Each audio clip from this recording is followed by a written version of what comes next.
স্বাগত। অন্য পক্ষে আমি ঈশা জাহান উর্মি আছি আপনাদের সাথে। নারীর অধিকারের সংগ্রাম আর নিরন্তর মর্যাদা প্রতিষ্ঠার বিভিন্ন দিক নিয়ে কথা বলি এই অনুষ্ঠানে। নারীর সাফল্য ব্যর্থতা, এই সমাজে নারীর এগিয়ে যাওয়ার প্রতিবন্ধকতার ধরন আর সেই প্রতিবন্ধকতা পেরিয়ে সমতার লক্ষ্যে নারীর অপ্রতিরোধ এগিয়ে যাওয়ার প্রচেষ্টাকে তুলে ধরি আমরা। নারীবাদ আর নারী অধিকার এই সমাজে এবং পুরো বিশ্বে কি চেহারায় আছে অন্য পক্ষ তা খুঁজে দেখে। যৌন হয়রানির মামলা দেয় প্রতিশোধ নিতে ফেনীর সোনাগাজীর মাদ্রাসা ছাত্রী নুসরাতকে পুড়িয়ে মারা হয়েছে। মাদ্রাসার অধ্যক্ষ সিরাজউদ্দৌলার লোকজনেরা আগুন দেয় নুসরাতের শরীরে। 6 এপ্রিল থেকে ঘটনার পর হাসপাতালের বার্ন ইউনিটে শরীরে 80 ভাগ পোড়া নিয়ে গতকাল 11 এপ্রিল মারা যান নুসরাত। মারা গেছেন কিন্তু আপোষ করেননি তিনি। মূলত এই অন্যায়ের সাথে আপোষ না করাতেই তারই পরিণতি। কিন্তু এক নুসরাত মরে গিয়ে আরো অনেক বহ্নিশিখা জ্বালিয়ে গেছেন। অন্তত এই মাদ্রাসা ছাত্রীটির কাছ থেকে অন্যায়ের প্রতিবাদ কিভাবে করতে হয় তা যেন আমরা শিখতে পারি, এটুকুই চাওয়া। আর তার মৃত্যুর বিচার চাইতে হবে আমাদের পথে নেমেই। প্রশ্ন উঠেছে, ইস্যুর ভিড়ে নুসরাতও কি চাপা পড়ে যাবেন? আমাদের আজকের বিষয় নুসরাত এক বহ্নিশিখা। সঙ্গে আছেন পারিবারিক নির্যাতন প্রতিরোধ জোট আমরাই পারির নির্বাহী সমন্বয়ক জিনাতারা হক এবং অ্যাক্টিভিস্ট চলচ্চিত্র নির্মাতা অপরাজিতা সঙ্গীতা। শুরু করতে চাই জিনাতারা হক আপনাকে দিয়ে। মানে বিষয়টা এতই করুণ এবং এতই একই সাথে প্রতিবাদের আগুনও জ্বালাচ্ছে, ফলে খুব বেশি আসলে কথা বলার মতো আমি জানি না আমরা সবাই সেই অবস্থায় আছি কিনা। আমরা প্রথমেই আসলে শুরু করতে চাই নুসরাতের প্রতিবাদের ভাষা নিয়ে। নুসরাত তখনও যখন মারা যাননি তখনই তার অডিওগুলো আমরা গণমাধ্যমে এবং সামাজিক যোগাযোগ মাধ্যমে দেখছিলাম, এবং সেখানে তিনি একটা কথা বারবার বলছিলেন যে আমার যতক্ষণ প্রাণ আছে এই অন্যায়ের সাথে আমি আপোষ করব না। এই যে একটা গ্রামের একেবারেই এবং খুবই ধর্ম ভীরু একটা এলাকার মেয়ে, কিন্তু সেখানকার একটা মেয়ে এইরকম একটা কথা সে বলার সাহসটা পেল, যে সাহস এখনো আমরা করতে পারি না। এই প্রতিবাদের ভাষা নিয়ে আগে আমরা একটু কথা বলবো, কারণ আমরা মনেই করি যে আমরা প্রতিবাদের ভাষা নিয়ে যতটা কথা বলবো ততই আরো নারীরা হয়তো প্রতিবাদী হয়ে উঠবেন। ধন্যবাদ উম্মি। আমি আসলে এই অনুষ্ঠানের মধ্যে দিয়ে আমাদের সমবেদনা, আমাদের সমর্থন জানাতে চাই নুসরাত ও তার পরিবারের কাছে, যে এটা সত্যি কথা যে নুসরাত যা করেছে এটা মানে আমাদের মনে রাখার মতো, এবং এটা আমাদেরকে একই সাথে যেমন আমাদেরকে খুবই দুঃখ দিচ্ছে, আবার একই সাথে আমাদের উৎসাহও যোগাচ্ছে। প্রতিবাদের ভাষাটা যা নুসরাত বেছে নিয়েছে, আমি এটা অনেকবারই বলেছি যে নারী এই প্রতিবাদ করবে, কারণ হচ্ছে গায়ে তো আগুন না নুসরাতের লেগেছে, গায়ে তো আগুন আমার লাগেনি। কেউ যখন কাউকে মারে, আমরা যে বলি নির্যাতনের শিকার যখন হয় নারী, হ্যাঁ, যখন তার গায়ে তো ব্যথাটা লাগে। এবং বিষয় হচ্ছে যে বলতে পারেন যে ব্যথাটা আগেও লেগেছে, ব্যথা আগেও লেগেছে। আমাদের যে সমাজটা আছে, আমরা একটা বলি যে বিচারহীনতার সংস্কৃতি, আরেকটা সেটা হচ্ছে আপোষ করার সংস্কৃতি। এই সমাজ কিরকম আপোষ করার, মনে করেন আপনার পরিবারে, এটা একদম পরিবারের উদাহরণ দিয়ে বলি, যেই ব্যক্তিটি একটু বেশি সবাইকে বিরক্ত করে, আমরা তাকে বলি কি যে তাকে এড়িয়ে চলো। আচ্ছা, ও এমনই, ও সম্পত্তি চাচ্ছে, আচ্ছা ওকে দিয়ে থামিয়ে রাখো। তার মানে হচ্ছে ও অন্যায় করছে, কিন্তু আমরা বলেই দিচ্ছি, কারণ আমরা মনে করছি আমাদের সমর্থন দিচ্ছে, এবং শুধু সমর্থন দেই না, দেখবেন অন্যায়কারীর পক্ষে বলি।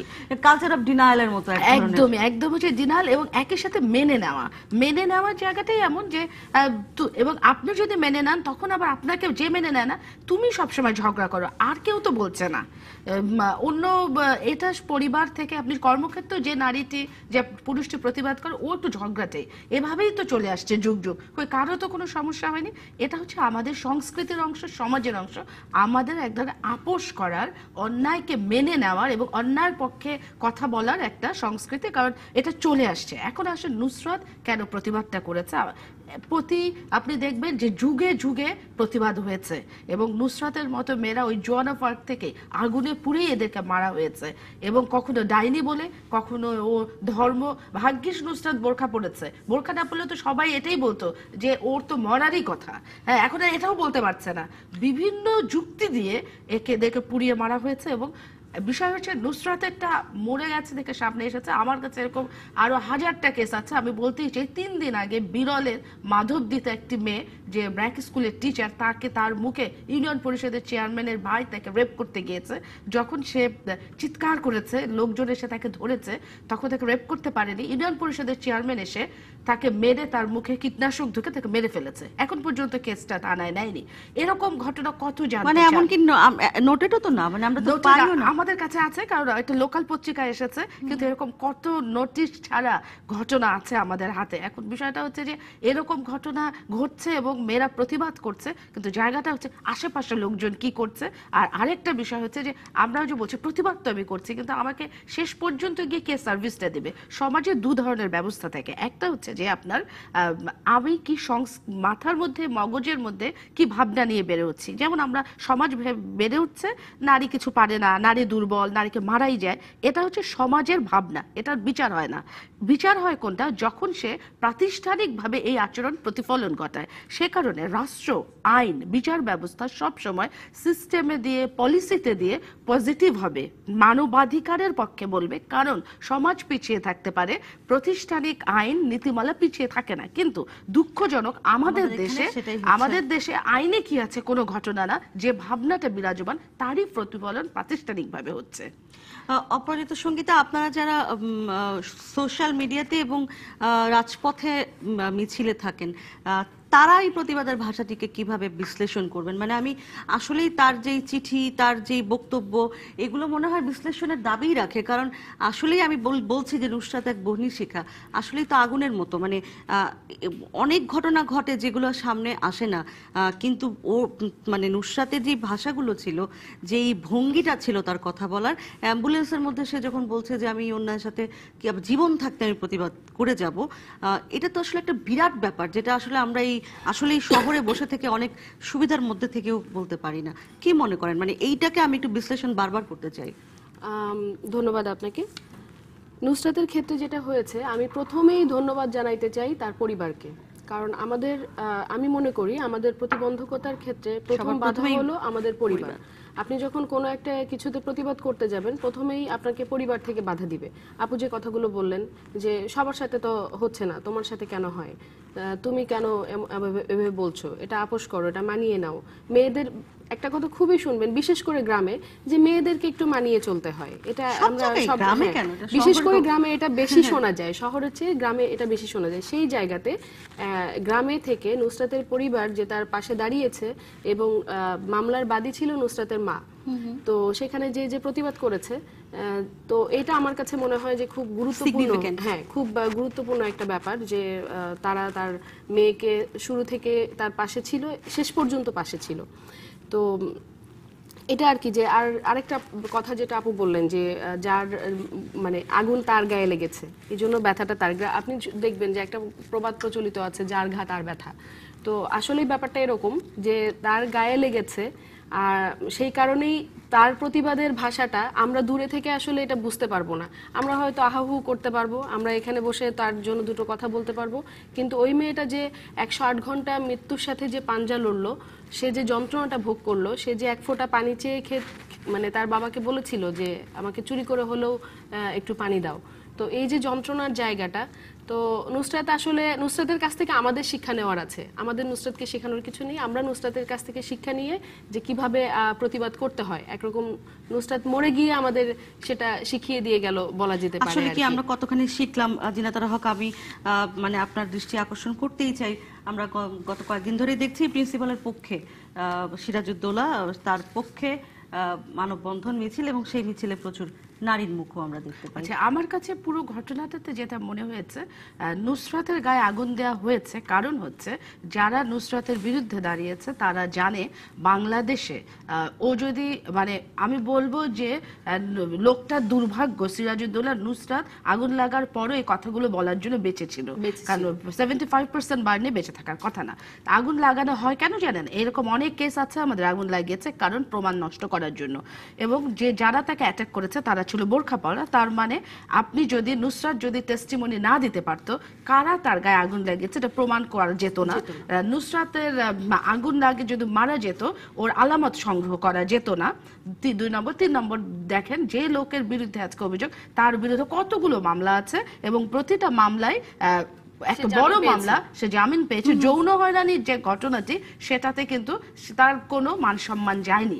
একটা বিষয় যেটা আমি প্রথমেই বলার চেষ্টা করেছি, আমাদের দেশে ওই যে মানে যে চুরি করে তার সম্মান যাচ্ছে না আজকাল, সমাজ যার ঘরে চুরি হচ্ছে তারই সম্মান যাচ্ছে। বিশেষ করে মেয়েদের ক্ষেত্রে এটা বেশি প্রচলিত, যেটা বারবার এই যে আমরা ঢেকে রাখছি, নুসরাত ঢেকে রাখেনি। যৌন হয়রানি হচ্ছে, ধর্ষণ হচ্ছে, এটাকে হয় না কমন? এমন কোন নারী নাই বাংলাদেশে। কেউ আমাদের অনেকে বলে যে না আমার হয়নি, এটা ভুল কথা। চোখ দিয়ে, আপনার হাত দিয়ে স্পর্শ করতে না, আপনার চোখ, মানুষের চোখ দিয়ে আপনাকে বাধা দিয়ে আপনি যৌন হয়রানির মুখোমুখি হচ্ছেন, কিন্তু আপনি বলছেন না, আপনি মেনে নিচ্ছেন। এই মেনে নেওয়ার একটা কালচার থেকেই এই যারা ওনার পক্ষে দাঁড়িয়েছে তারা এভাবে ভাবছে যে উনি তো আমাদের গুরুজন। মনে করা হয় যে গুরুজন, যে দামি দামি, তারা কখনো এই কাজগুলো করেন না, কিন্তু তারাই করেন। এবং তারা কি কি ব্যবহার করেন? ধর্ম ব্যবহার করেন, ক্ষমতা ব্যবহার করেন, পদবি ব্যবহার করেন, অর্থ ব্যবহার করেন। এগুলো ব্যবহার করে করে আপনাকে নিরুপায় করে রাখা হয় এবং আপনার উপর সকল ধরনের অন্যায় করা হয় এবং নারীকে বলা হয় তুমি কখনোই কথা বলবা না, তুমি কথা বলবা না। এবং যে ক্ষেত্রে নুসরাতের উপর রাগ কিন্তু এই জায়গা থেকে যে এত বড় কথা তুমি, সে তো আরো অনেকগুলো করেছে, কিন্তু নুসরাত থানায় গিয়ে কমপ্লেন করেছে। এবং আমি থানায় যে তার একটা ভিডিও এখন আছে, আপনি চিন্তা করেন তাকে কি পরিমাণে হেনস্থা করেছে, তার বিরুদ্ধেই করেছে বা থানার ওসি পর্যন্ত তাকে সমর্থন দিচ্ছে। আমি যেটা বললাম যে পুরো সিস্টেমটা হচ্ছে সিরাজউদ্দৌলার পক্ষে। এবং আমার কাছে মনে হয় যে সিরাজউদ্দৌলা ভাবেনি যে আমরা এগুলো নিয়ে কথা বলবো, বরং সেটা স্ট্যাবলিশ করতে পারতো মিছিল দিয়ে, মানববন্ধন দিয়ে, যে সেই ঠিক নুসরাতই খারাপ। হ্যাঁ, যদি মানে এটা বলবো যে চেষ্টা তো হচ্ছেও, এখনো হচ্ছে। এবং আপনি যদি এলাকায় যান দেখবেন ওখানে দুটো ডিবেট আছে যে কোনো ঘটনাতে। সেটা যুগ যুগ ধরে, যখন ওই 31 বাঁধনকে হ্যারাস করা হচ্ছে তখন সবাই বলছে কি দরকার মেয়েদের রাতে যাওয়া, গেলাই যদি এত ছোট ব্লাউজ পরে গেলা কেন, মানে সবকিছুতে বিষয়টা। আমার কথা হচ্ছে মেয়েটা না হয় খারাপ, তুমি তো এত ভালো, কে ছোট ব্লাউজ পরলো, কে খারাপ? তোমরা এত ভালো, তোমরা এত ধর্মপরায়ণ, তোমরা পুরুষরা এত স্ট্রং, তোমাদের খারাপ মেয়েদের যন্ত্রণা করার দরকার কি? সেটা কিন্তু কেউ বলবে না। তো আমাদের এখানেই চ্যালেঞ্জটা, এখানে যে যারা ওনার পক্ষে দাঁড়িয়েছে তারা কিন্তু একটা পক্ষ, এমন ভাবার কোনো কারণ নাই যে পুরো সমাজ বদলে গেছে আর পুরো সবাই নারীর অধিকারের সচেষ্ট। আমি আবারও ফিরবো একটা বিরতির পর। আমরা আসলে প্রতিবাদের ভাষা নিয়ে বারবার কথা বলবো এবং যেটি সঙ্গীতা বলেছিলেন যে আমরা শিখিয়ে গেল, আসলে কি নুসরাত আমাদেরকে শেখাতে পারলো কিনা? অন্তত সামাজিক গণমাধ্যম দেখে আমার মনে হয়নি যে আমরা বিশেষ কিছু শিখেছি। আমি বিরতির পর আবারও ফিরছি। আজ কথা বলছি নুসরাতকে নিয়ে। নুসরাত এক বহিঃশিখা। এই বিষয়ে আছেন আমাদের সাথে আমরাই পারির পারিবারিক নির্যাতন প্রতিরোধ জোট আমরাই পারি নির্বাহী সমন্বয়ক জিনাতারা হক এবং অ্যাক্টিভিস্ট চলচ্চিত্র নির্মাতা অপরাজিতা সঙ্গীতা। বিরতির পর ফিরছি, সঙ্গে থাকুন। আবারও স্বাগত। অন্য পক্ষে কথা বলছি নুসরাত এক বহিঃশিখা এই বিষয়ে। নুসরাত বৃহস্পতিবার মারা গেছেন, বুধবার রাতে মারা গেছেন। আমাদের সঙ্গে আছেন পারিবারিক নির্যাতন প্রতিরোধ জোট আমরাই পারি নির্বাহী সমন্বয়ক জিনাতারা হক এবং অ্যাক্টিভিস্ট চলচ্চিত্র নির্মাতা অপরাজিতা সঙ্গীতা। যেটি বলছিলাম অপরাজিতা সঙ্গীতা, যে কেন আসলে আমরা প্রতিবাদটা শেষ মুহূর্তে গিয়ে আসলে করি। মানে আজকে যদি বলছিলাম আমি বিরতির মধ্যে, যদি কোনো কারণে নুসরাত 40% বা 30% বার্ন হয়ে পুড়ে আবার সুস্থ হয়ে বাড়ি ফিরে যেত, তাহলে এই ঘটনা আমরা ভুলে যেতাম, আমরা প্রতিবাদ করতাম না। এই যে কালচার অফ ডিনায়াল এবং না দেখেও না দেখার ভান করে, এবং আমাদের আসলেই অনেক অনেক ইস্যু, মানে আমাদের বিচার চাইতে হলে একজন মানুষকে মরে যেতে হয়, তার আগ পর্যন্ত আমরা বিচার চাইতে পারি না। এই এই যে মানে ঘটনাটা আমাদের মধ্যে ঘটে, এটি কেন ঘটে? আসলে ব্যাপারটা এরকম যে আমাদের সমাজটা যেহেতু নারী বান্ধব নয়, নারীরা যেটা করে সেটাতেই সমস্যা, এবং প্রতি মুহূর্তে নারীকে প্রমাণ করতে হয় যে আমি এটা আমার সাথে অন্যায় ঘটছে, বা প্রমাণ করাও আসলে যায় না। আপনি যদি দেখেন যে প্রতিবাদ হচ্ছে মরে যাওয়ার পরে, বা বিচার আমরা চাচ্ছি মরে যাওয়ার পরে, এখানে মরে যাওয়ার পরে বিচার চাইতে পারছি কারণ এখানে কিছু প্রমাণ আছে, তার লেখা একটা চিঠি আছে, তার কিছু বক্তব্য আছে, ভয়েস রেকর্ড আছে, এজন্য। এখন যদি মরে না যেত, আপনি যেটা বললেন যে মরে যদি না যেত, তখন কি হতো? আচ্ছা, এটা যৌন হয়রানি, এটা তো ঘটেছেই, এটা তো হয়ই বাংলাদেশে, এটা তো কোনো ব্যাপার না। যেটা পুলিশ থানার মধ্যে তার ভিডিওতে বলেছে, নুসরাত যখন কান্নাকাটি করছিল তখন ভিডিওর মধ্যে পুলিশ বলেছে যে এটা তো এমন কিছু হয়নি, এটা নিয়ে তো কান্নাকাটির কিছু নেই। তো যৌন হয়রানিটা আসলে এখন আমাদের কাছে তেমন কিছু না, তেমন কিছু না এখন পর্যন্ত, যতক্ষণ না সে ধর্ষণ হচ্ছে এবং যতক্ষণ না সে মারা যাচ্ছে ততক্ষণ সেটা বড় কোনো ইস্যু না। আবার আপনি দেখবেন যে যদি প্রমাণের কথা বলা হয়, যে ধরেন মরে যায়নি, মরে যাওয়ার আগে সে প্রমাণ রাখলো। কয়েকদিন আগে আপনি জানেন যে আমাদেরই একজন অ্যাক্টিভিস্ট বন্ধু, যখন আমাদের গা ঘেঁষে দাঁড়াবেন না টি শার্ট ক্যাম্পেইনটা চলছিল, তখন একটা গ্রুপ কি করলো, যে গা ঘেঁষে দাঁড়াবেন না এটা নিয়ে একটা নোংরা ট্রল শুরু করলো, যে বাসের মধ্যে এই ধরনের কোনো কিছু ঘটে না, এই কথাগুলো বলা শুরু করলো। বলা শুরু করার পরের দিনই দেখা গেল যে আমাদের একজন অ্যাক্টিভিস্ট বন্ধুর সাথে এই ঘটনাটা ঘটলো, যে সে বাসের মধ্যে বসেছিল, তার গা ঘেঁষে একজন খুব নোংরা ভাবে দাঁড়িয়ে আছে, একজন সেই পুরুষ। ছবিটা সে দিল, সেই ছবিটা সে দিল। দেওয়ার পরে কি বলা হলো, যে সে ভাইরাল হওয়ার জন্য এই ছবিটা তুলেছে। তাহলে আপনি প্রমাণ না দিলে আপনাকে বলা হবে যে না, প্রমাণ আপনার নাই, সেটা নাই, আর দিলে আর বলা প্রমাণ হবে, দিলে বলা হবে যে ভাইরাল হওয়ার জন্য আপনি করেছেন, অথবা আপনি যে কোনো- জনপ্রিয়তা পাওয়ার জন্য, আপনি সেলিব্রিটি হওয়ার জন্য করেছেন। মানে যে কোনো ধরনের কোনো অন্যায়ের বিরুদ্ধে আপনি যদি কথা বলেন, কোনো একটা প্রমাণ যদি আপনি সামনে নিয়ে আসেন, তাহলে তাকে বলা হয় যে মানে এখন এটা একটা ইয়ে চলছে যে ভাইরাল হওয়ার জন্য, একটা ট্রেন্ড চলছে যে ভাইরাল হওয়ার জন্য করেছে। তাহলে কি কি দাঁড়ালো, যে নারী কথা বললে সমস্যা, কথা না বললে সমস্যা। আবার যখন গায়ের টি শার্ট মানে গা ঘেঁষে দাঁড়াবেন না এই কথাটা টি শার্টে লেখা হয়েছে, তখন আবার এক শ্রেণী কি বলা শুরু করলো, যে এটা লেখে তো প্রতিবাদ হবে না, সাথে সাথে কোনো মাইট দিল না, যে গা ঘেঁষে দাঁড়ালে তো তাকে মাইট দিতে হবে, এখানে তো এটা লিখে তো কিছু হবে না। তাহলে আপনি আবার যখন মানে মাইট দিবেন, কোনটা আসলে হ্যাঁ, আমরা কোনটা যে আমরা করব, কনফিউজ করার জন্য, এটা কিন্তু খুবই সত্যি কথা। জিনাত হ্যাঁ। আমি আপনার কাছে ফিরতে চাই যে এই যে ধরেন নুসরাতকে নিয়েও আপনি দেখবেন সোশ্যাল মিডিয়াতে, আসলে সোশ্যাল মিডিয়া তো আমাদের শিক্ষিত পুরুষ সমাজকে বোঝার একটা খুব ভালো প্ল্যাটফর্ম। মানে আপনি রাস্তাঘাটে বাসে বোঝার এক ধরনের, আর যারা শিক্ষিত প্রগতিশীল তাদেরকে বোঝার খুব ভালো প্ল্যাটফর্ম হচ্ছে সোশ্যাল মিডিয়া।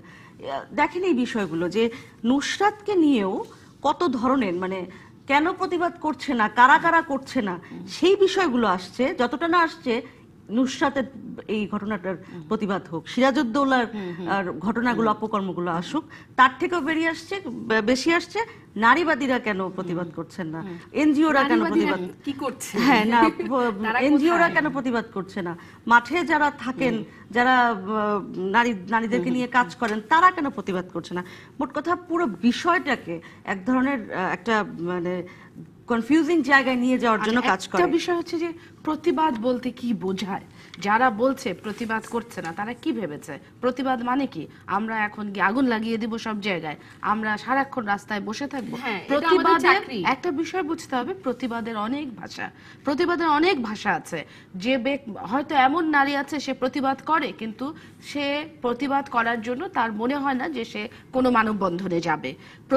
প্রতিবাদ সম্পর্কে যারা লিখে তারা কি প্রতিবাদ সম্পর্কে ধারণা আছে কিনা? এবং প্রতিবাদ, সবচেয়ে মজার বিষয় আমি আপনি একটু দেখবেন, বলি এরা আপনাকে, কখনো আসে না। প্রতিবাদ কিন্তু মনে করেন আমরা যে আমাদের বাসায় যে সাপোর্ট স্টাফ আছে না, তার সাথে খারাপ ব্যবহার করি, সকলে হয়তো করি, কারণ সে অনেক প্রান্তিক। সে কি করে, সে হয়তো রাগ করে একটা পিরিচ ভেঙে ফেলে, এটাও একটা প্রতিবাদ। এটা একদম থিওরিটিক্যালি এটাকে বলা হয় স্মল রেজিস্ট্যান্স।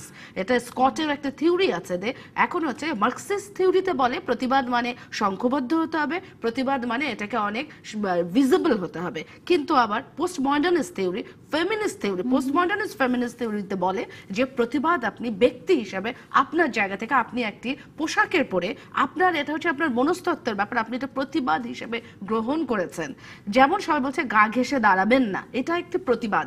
তার মানে এই না যে ও গা ঘেঁষে দাঁড়াবেন না বলার মধ্য দিয়ে ও একটা মেসেজ দিতে চায়। অনেকে লিখেছে এটা তো ছেলেদের মেনশন করে নেই, অফকোর্স এটা ছেলেদের মেনশন করা হয়েছে।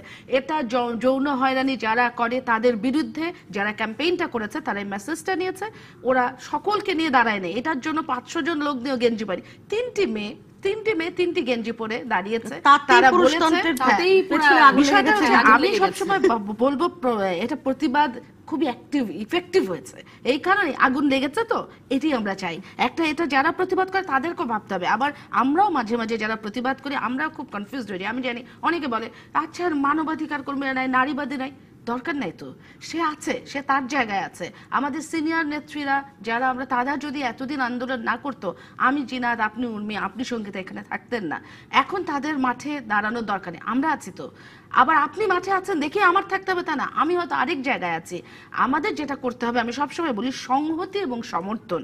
আপনি যা করছেন, আমাদের যদি লক্ষ্য এক থাকে, আমার সংহতি জানাতে হবে, আমাকে সমর্থন করতে হবে। আমি একটু জায়গাটায় আমি আমি খালি বলবো যে নুসরাতে, আপনি বারবার বলছিলেন যে কেন নুসরাতের এই মেসেজটা আমাকে কি দিয়ে গেল।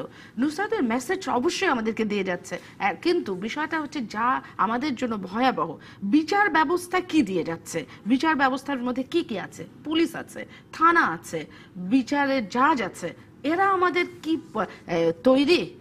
এই যে আমি যেটা বললাম যে সিরাজউদ্দৌলা খুব ভালো জানে বিচার নাই, এই জন্য সে আলামত নষ্ট করে। সে জানে পুলিশ কোনো আলামত পাবে না, সে থানাকে ম্যানিপুলেট করতে পারে। এটা হচ্ছে ভয়াবহ। সে একবার দুইবার না তো, তার এই ঘটনা তো অনেকবার। এবং এই যে একটি ছোট ঘটনাকে যখন সমর্থন দিয়েছে থানা, তখন বড় ঘটনার দিকে সে আগাতে পেরেছে, যেতে পেরেছে।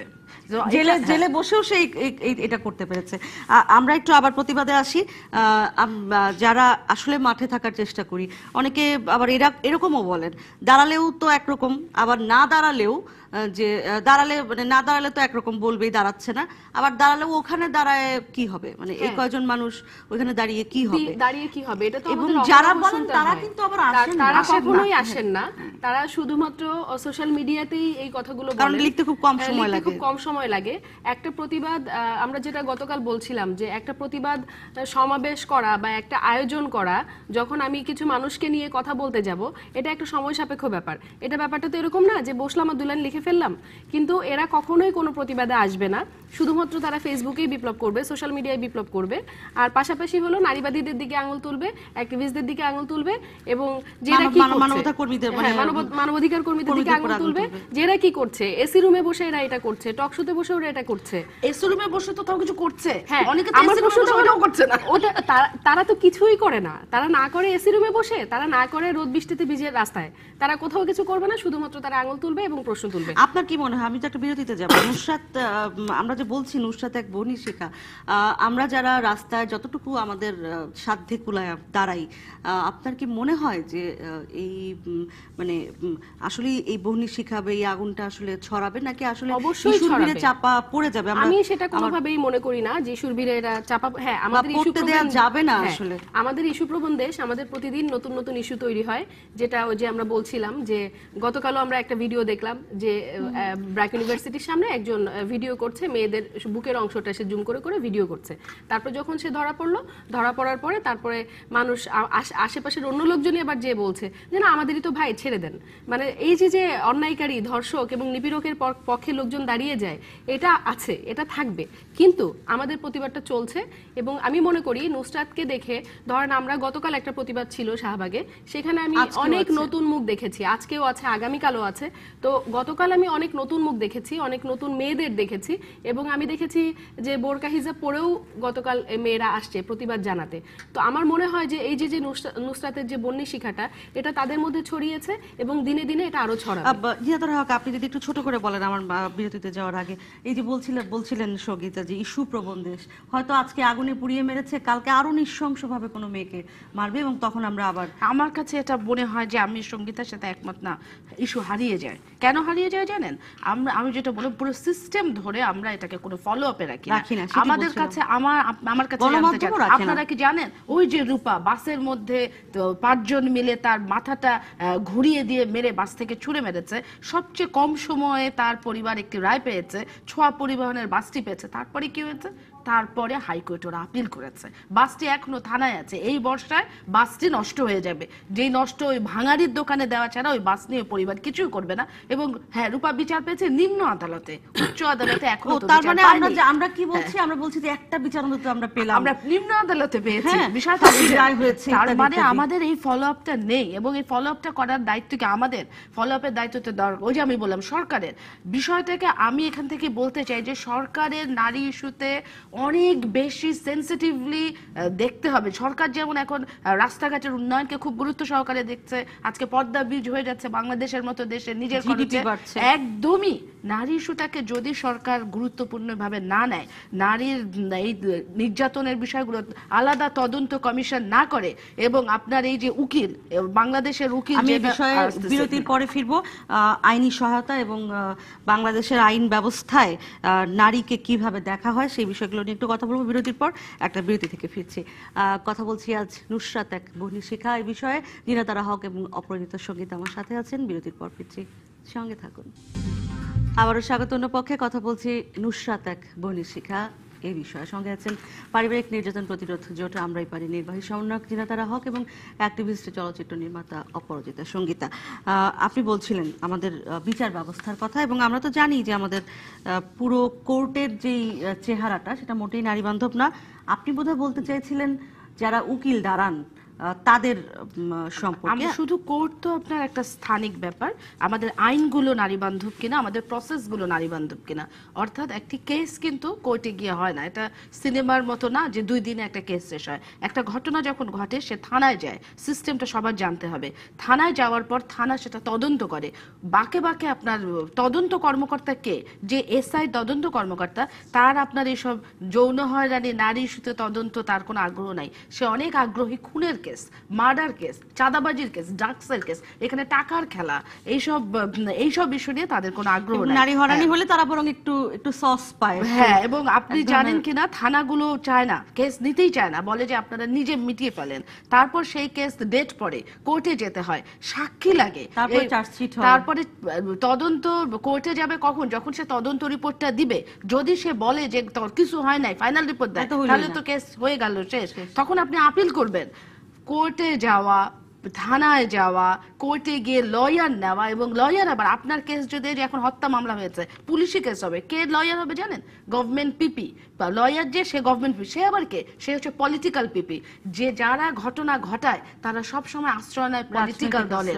রাজনৈতিক দলের আশ্রয় যে থাকবে তার আবার বিরুদ্ধে যে লয়ার থাকবে সেও একই রাজনৈতিক। তার মানে একটা লম্বা প্রক্রিয়া পার হয়ে শুধু লম্বা প্রক্রিয়া না, পুরো প্রক্রিয়াটাতে সবাই রাজনৈতিক দলের প্রশ্রয়ে থাকবে। যে নির্যাতন করে, যে খুনি, যে ধর্ষক, এবং যার যে যে লয়ার, তা সেও একই দলের লোকজন, কেউ এই পক্ষ বাদী কেউ বিবাদী। তাহলে আপনি বিচার কোথায় পাবেন? আমরা দেখেছি এই আপনার পুরো আমি যে বার কাউন্সিলের সাথে কাজ করেছি, তারাও বলেছে যে এই যে পলিটিক্যাল নিয়োগপ্রাপ্ত পিপি, তাদের করাপশনের হার এত বেশি যে দেখা যায় তারা ওই যা একদম পুরো আলামত আছে, এমনও আছে, কিন্তু সে কেসটা ঝুলিয়ে দেয়। 2 পক্ষের কাছে টাকা খেয়েছে, কে ওই কেস হাইকোর্টে চলে, হাইকোর্টে যদি গেল কেস তো বন্ধ হয়ে গেল। একটা ন্যায্য বিচার, যে আপনারা এই যে খুনের এটা বিচার পাইতেও দেখা যাবে 8-9 বছর লাগে। আপনি অ্যাডভোকেটদের কথা বলছিলেন যে তারা যারা বলছি যে লয়ার যারা, আজকে আপনি দেখেছেন সিরাজউদ্দৌলার জন্য কতজন লেগেছে, বা আওয়ামী লীগ, বিএনপি, জামাত, 3টি দলের লয়াররা করেছে, এবং আমি নিশ্চিত যে ফেনীর সবচেয়ে প্রভাবশালী লয়াররা ওখানে দাঁড়িয়েছে। এবং বিচার ব্যবস্থাটা এরকম না, এটা তো প্রোগ্রাম না যে আপনি 2 আর 2 4। যখন একজন সিনিয়র লয়ার দাঁড়ায় তখন জাজও কিন্তু চিন্তা করে যে ওই লয়ারের গ্রাউন্ডটা শুনতে হবে। এবং আমি অনেক কেসে আমি নিজে থেকে দেখেছি জাজ জুনিয়র লয়ারদের কথাই শুনে না, তারা মনেই করে যে ও এত জুনিয়র, এবং রায়টা এরকম। আমি যেটা বললাম যে রায় এরকম না, তথ্য প্রমাণ ছাড়াও ইমেজ একটা বড় ব্যাপার। জাজ পর্যন্ত চিন্তা করবে, আচ্ছা অধ্যক্ষ, আচ্ছা উনি সিরাজউদ্দৌলা, ওনার পক্ষে এতজন লয়ার, এত সিনিয়র লয়াররা দাঁড়াইলো, সে বিচার বিবেচনা করবে যে আসলে রায় দিতে পারবে কিনা। আমরা তো দেখেন, আমরা দেশের মানে আমাদের পাশের দেশেও দেখেছি, দিল্লির বাসের ঘটনাটা দেখেছি, নির্ভয়ের ঘটনা দেখেছি। এই ধরনের ঘটনাগুলোতে বিচার বিভাগ কিন্তু আলাদা করে বিবৃতি দেয়, আলাদা করে এমন কিছু উদ্দীপক কিছু বক্তব্য দেয় যেটা আসলে পরবর্তীতে আমরা যেটা কালকেই পেয়েছি বক্তব্য, আমাদের হাইকোর্ট থেকে বলেছে কেসটি যেন তনুর কেসের মতো হারিয়ে না যায়। তার মানে আমরা যারা বসছি তারা এরকম পাওয়ারফুল জায়গায় বসেও তারা সন্দিহান যে কেস হারিয়ে যেতে পারে। এবং এটা শুধু বিচার ব্যবস্থা না, আমি একটু বলতেই চাই যে আমরা মিডিয়াতেও এটা হারিয়ে ফেলি, আমরা যে সংস্থাগুলো কাজ করি তারাও এগুলোকে হারিয়ে ফেলি। আমরা কয়জন সবাই এর জন্য দায়ী, আসলেই দায়ী, আমরা একদমই দায়ী। আমরা সঙ্গীতা, আপনারা যে ইভেন্ট করছেন, কালকে প্রতিবাদ হয়েছে, আজকে হবে, আগামীকাল হবে, এবং তারপরে আসলে যেটি বলছিলাম যে ইস্যুর ভিড়ে হয়তো হারিয়ে যাবে, কিভাবে না হারাতে পারে, কিভাবে ফলো আপে রাখতে পারি, সেই বিষয়ে আপনারা যারা নিয়মিত রাস্তায় দাঁড়ান, প্রতিবাদ করেন, তারা কি কিছু ভাবছেন বা ভাবতে পারেন যে কিভাবে আমরা বিষয়গুলোকে জিয়ে রাখতে পারি, বারবার গণমাধ্যমের কাছে তুলে দিতে পারি, নক করতে পারি, কিছু ভাবা যায় কিনা? আসলে আমাদের সময়টা হলো এখন একটা মানে খুব ধর্ষণ আগেও ছিল, যৌন নিপীড়ন আগেও ছিল, কিন্তু এখন এটা একরকম একটা মহামারীর মতো করে মানে ছড়িয়ে গেছে। তো একটা অবক্ষয় চলছে। এখান থেকে বের হতে হলে আমাদের একটা সাংস্কৃতিক বিপ্লব ছাড়া এখান থেকে বের হওয়া সম্ভব না। এবং মানে পাশাপাশি একদম শিকড়ে গিয়ে কাজ একদম করতে শিকড়ে হবে। যে কাজ করা, এবং পাশাপাশি রাষ্ট্রের সহযোগিতা ছাড়াও কিন্তু সম্ভব না। এই যে ধর্ষণগুলো হচ্ছে, আমরা একটু আগে বলছিলাম যে বিচারহীনতার যে সংস্কৃতি, বিচার হয় না আমাদের। বিচার না হওয়ার কারণে একজন অপরাধী মানে মনে হচ্ছে যে আগে যখন একটা অপরাধ করে সেটার বিচার হচ্ছে না, পরে সে আর তার অপরাধ প্রবণতা বৃদ্ধি পাচ্ছে, যে আচ্ছা এটা করলে তো কিছু যায় আসে না, সো আমি করতেই পারি। তো এই কারণে রাষ্ট্রের সহযোগিতা ছাড়া, রাষ্ট্র যদি ঠিক না হয়, রাষ্ট্র যদি এই ধর্ষণের মামলাগুলো বা যৌন নিপীড়নের মামলাগুলো যদি দ্রুত ট্রাইব্যুনাল আইনে এর বিচার না হয়, তাহলে এটা আসলে ঠিক করা সম্ভব না। আরেকটা বিষয় আমি বলতে চাই, পুলিশ প্রশাসনের কথা। পুলিশ প্রশাসন আপনি দেখবেন যে আমরা যখন শাহবাগ বা বিভিন্ন জায়গায় বিভিন্ন ধরনের আন্দোলন করি, ধরেন সুন্দরবন বাঁচাও আন্দোলন, তারপর জাস্টিস ফর তনু, এই ধরনের আন্দোলন, বা ধরেন আমরা বলতে পারি যখন ভাস্কর্য সরানো হচ্ছিল, যে কোনো ধরনের ধরেন যৌক্তিক আন্দোলন যেগুলো, সেখানে পুলিশ প্রশাসন এসে কিন্তু আমাদের বাধা দেয় যে না, এখানে করা যাবে না। কিন্তু একজন ধর্ষকের পক্ষে যখন এই শয়ে শয়ে মানুষ রাস্তায় নেমে মিছিল করছে, যেখানে প্রধানমন্ত্রী বলেছে যে এইখানে মানে প্রধানমন্ত্রীর বক্তব্য যেখানে আছে, যেখানে বলা হয়েছে যে এই কেসটা দেখার জন্য, তারপরে যখন পুলিশ এখানে কোনো বাধা দিচ্ছে না, তাহলে এটা আসলে কি হচ্ছে? এখানে পুলিশ কেন নীরব? আরেকটা বিষয় আমি একটু যোগ করতে চাই। এই যে বলা হয় আমরা কি করছি, এরা কি করছে, অ্যাক্টিভিস্টরা কি করছে, অমুক কি করছে, তমুক কি করছে, এবং এই একটা ধর্ষণ হওয়ার পরে নারীর পোশাককে দায়ী করে মানে কথা বলা হয় যে এই না তার পোশাক কি ছিল, মোড় ঘুরে বিভিন্ন ভাবে। এই যে ধরেন আজকে শুক্রবার, এই যে মানে বারবার বলা হচ্ছে যে না, ধর্মের সাথে এটার কোনো সম্পর্ক নাই। খুব ভালো কথা, তাহলে ধর্মীয় যারা ধর্ম পালন করে, বা এই যে এটাকে কি বলে, ধরেন আজকে শুক্রবার জুম্মার নামাজ আছে, খুতবা হ্যাঁ, এই খুতবায় কি এটা নিয়ে কি বলা হবে? দুদিন পর পর যে মিছিল বের হয়, একটু যুক্ত করে আপা, আপনাকে আজকে আমি বলে রাখি, আজকে যারা যাবে খুতবায়, আজকে পহেলা বৈশাখের বিরুদ্ধে তারা কথা বলবে, চলবে। আমাদের কাছে তথ্য থাকে প্রত্যেকবার পহেলা বৈশাখের আগে মসজিদের খুতবাগুলো, আমাদের যে দেশীয় যে প্রোগ্রামগুলো, সেগুলোর বিরুদ্ধে তারা আঙ্গুল তোলে। একজন মাদ্রাসা শিক্ষক যে নারীর কাজ করে তারা কথা বললো, একটা যৌন নিপীড়ন, তারা কি কোনো মিছিল বের করেছে? অথচ তারা তো বিভিন্ন ইস্যুতে মিছিল বের করে, জুম্মার নামাজের পরে। তাদের অনেক ধন্যবাদ। ইসলামিক প্যালেস্টাইনের পক্ষে মিছিল করবে, কিন্তু এটার বিপক্ষে মিছিল কিন্তু করবে, তারা কিন্তু বলছে না আজকে যে না, এই নুসরাতের পক্ষে উদ্যোগের করবে না। বিপক্ষে আমরা, এই কথাটা কিন্তু তারা অনেক বলছে না। ধন্যবাদ দুজনকে। আমার মনে হয় নুসরাত এক বনি শিক্ষা নিয়ে আমরা কথা বললাম। আমি জানি না, কারণ আমার মাঝে মাঝে খুব হতাশ লাগে, আবার একই সাথে মনেও হয় যে নুসরাতের মতো মানুষদের কারণেই বোধহয় হতাশ হওয়ার কারণ থাকে না, মানে তখন আশাবাদী আবার হতে হয়। আমরা নিশ্চয়ই নুসরাতের এই বিচার করতে পারবো, নুসরাতের সঙ্গে ঘটা অন্যায়ের বিচার করতে পারবো। আমরা দুজনকে ধন্যবাদ সময় দেওয়ার জন্য। কথা বলবো আবারও। এই ছিল আজকের আয়োজনে। আগামীকাল শনিবার সকাল 10:15 আবার অন্য পক্ষ নিয়ে ফিরবো। থাকুন ডিবিসি নিউজের সঙ্গে।